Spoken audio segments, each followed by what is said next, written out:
The Alien Agenda book, 434 pages, by late conspiratologist Jim Marrs, published by Harper & Collins in 1997. Marrs famously wrote Crossfire, a book about Kennedy's assassination. The book was used in the Oliver Stone 1991 film JFK. Alien Agenda manages to be both a good UFO beginner's book and an advanced book for UFO buffs. Includes some not-so-famous UFO crash cases, like the Aurora UFO crash in 1987, way before Roswell happened. Abductions, El Chupacabra, the Galactic Federation, giant UFOs, Bob Lazar. Anything and everything alien-related is discussed here. More than a UFO book, this is a book about a mindset, about how to think about aliens without the media agenda telling us how we have to think. Exhaustive, unnerving, and endlessly fascinating, Alien Agenda makes the most persuasive case for the truth about extraterrestrial presence among us. We are not alone, folks. Good or evil aliens are among us. I'm looking into those eyes. Once you look into those eyes, you're gone. You're just gone. My eyes are open, but my mind is sort of gone. I have no will. I am absorbed, and I'm not going to fight it. This is part of an alien abductee testimony a patient gave to Professor David M. Jacobs, the author of today's book. Secret Life, First-Hand Accounts of UFO Abduction, is a 336 pages book published in 1992 by Simon & Schuster. It has a foreword by John E. Mack, another well-known abductions researcher. In Secret Life, Professor David M. Jacobs of Temple University takes us into the private world of the abductees and uncovers the full drama of what it's like to be abducted.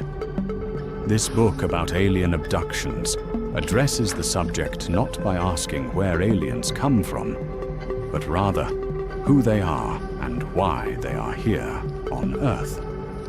Professor Jacobs systematically details the minute-by-minute events in a typical abduction, from the very second it begins until the final seconds when the victim is returned.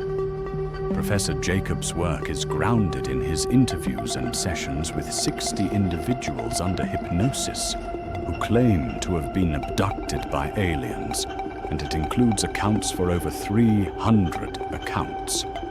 This book, this copy in particular, is very special. I'm talking now about the physical book I hold now in my hand for doing this video. I found it on a second-hand store and appears to have been given as a gift to a couple named C.W. and Richard on 1995, apparently, that had some kind of experience with alien abductions. A personal note by a friend reads, "Hope this book will encourage you to speak out about your own experiences." "Welcome to a record of the damned," wrote Charles Fort. To Fort, the damned means the excluded, specifically what science has excluded. Published by Penguin in 2008, the Book of the Damned is an astonishing 1,125 pages volume containing the 4 Mayer books Fort wrote during his lifetime. Charles Fort was born in 1874 in New York, and he became known as the reporter of the unknown, of the unexplained. He wrote about strange things and stranger things, not fiction, but about news founded on publications of his time, things like monsters, visions, poltergeists, UFOs and floating islands, and famously about frogs falling from the sky.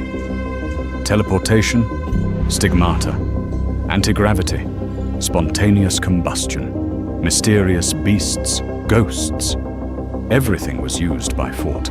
Nothing escaped from Fort's curiosity.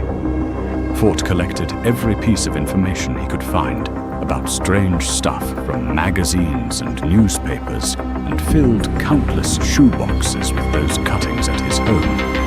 Fortierian Society is an organization founded in his honor, and you can find it on the internet. Everything that seems unusual or strange is now called Fortenean by his followers.